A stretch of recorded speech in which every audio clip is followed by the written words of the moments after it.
Living on the Coast is proudly brought to you by Holiday Haven Tourist Parks. Planning your next adventure to the South Coast. Visit holidayhaven.com.au for more information. The coastline is popular for fishing and has over 1 million anglers and hundreds of fishing clubs. The Recreational Fishing Alliance of New South Wales is an organisation that was set up to unite the voices of recreational fisheries. They have a number of missions. One of those is safe fishing, especially rock fishing. Together with TV and sporting personality Andrew Ettingshausen, they are raising awareness to teach you how to fish and stay safe.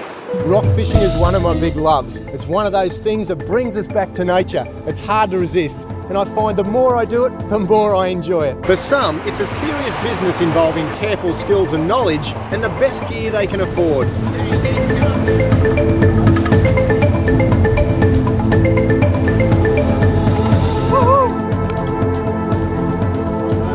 Salmon caught on prawns and whirling up with bread, just took it off the surface just as I threw in. About a 5-10 minute fight, and I think it'll probably go maybe about 2 kilos or so. For others, it's an excuse to get away from everything and enjoy life.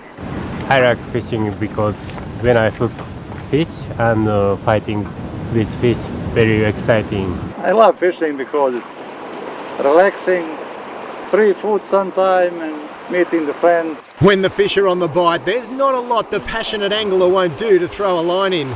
And the beauty of it is that with a minimal outlay, anyone can have a go. But, and it's a big but, rock fishing does have its risks.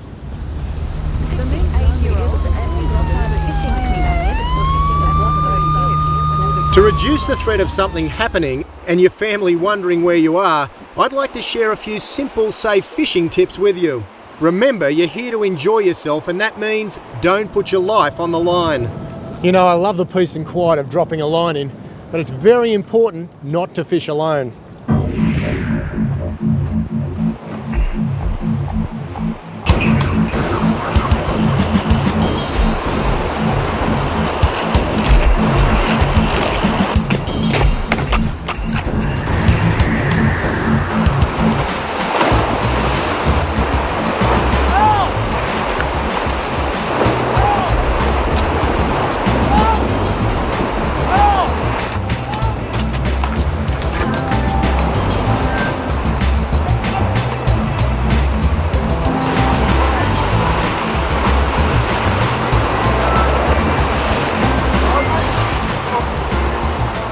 No one's saying make a party of it, but with 2 or more mates nearby, you're greatly improving your chance of survival if you're washed in. What are you doing, mate? What are you waiting for us, mate? Now, what about the spot you've chosen? What's my escape route? Can I get out if the tide rises? These 2 pictures show how radically things can change between low and high tide. What about the swell? Ask yourself, what's it doing? Picking up? Falling off? Are you certain? Watch and wait to get a full idea of the swell wave cycle. Bear in mind, the sea's at its most unpredictable during and after stormy weather, and when the tides are at their peak. As for weather, always check on the radio, telly or internet for the very latest up-to-the-minute forecasts. And believe me, if it's a washout, look for somewhere more protected. It's not worth the risk.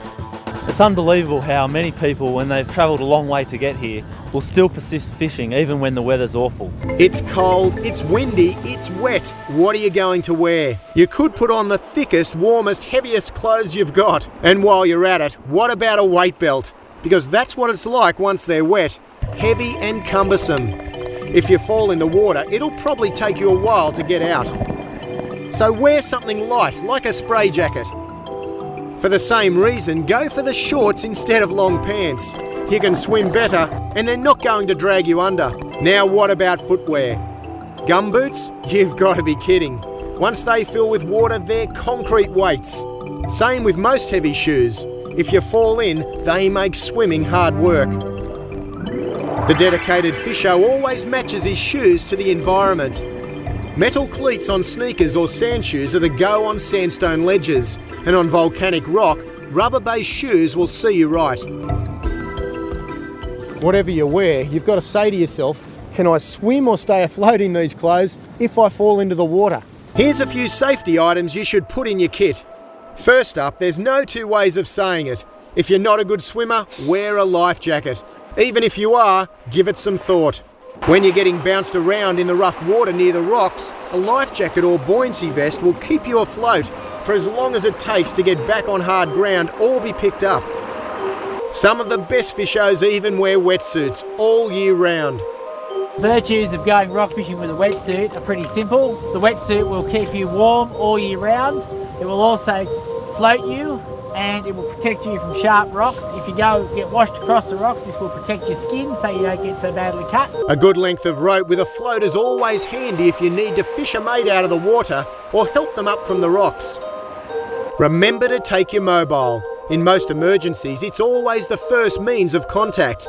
Other safety items you can throw in your kit include a torch, a first aid kit, and even the inside of a wine cask or footy as a flotation device. Life can change in a heartbeat, so even if you take all the necessary precautions, accidents can still happen. We're dealing with nature here. Anything is possible, so be prepared. If you are swept in, swim away from the rocks until you find a safe protected spot to get out from. Don't panic. You can't think clearly when you panic, and you'll only use up energy. You've just got to keep your head above water until you find a safe spot to swim to or wait for your mates to help you out. Which brings us to the Angel Ring. For the last few years, Ants in New South Wales have been positioning life buoys at problem spots up and down the coast. Angel Rings are a lifeline to anyone washed off the rocks. They're simple to use and effective. Their only opponents are vandals, so be on the lookout and let ANSA or the local council know of any that are damaged or stolen. And if you're involved in rescuing someone, make sure you wrap them up warmly and call for proper medical assistance once they're back on dry land. We're lucky to access some of the greatest fishing in the world right on our doorstep, but don't take it for granted. We need to be on the lookout at all times and follow a few basic rules. Choose your location carefully. Observe first, fish later. Know your tides and weather. Wear the right gear. Use a life jacket if you can. Carry a rope and float. And keep your mobile on you. One last tip, don't drink and fish. Out here you need to have your wits about you, and that's not possible if you've had a couple. When you're dealing with nature, there are no guarantees, so think about what you're doing. You don't want to put your life on the line.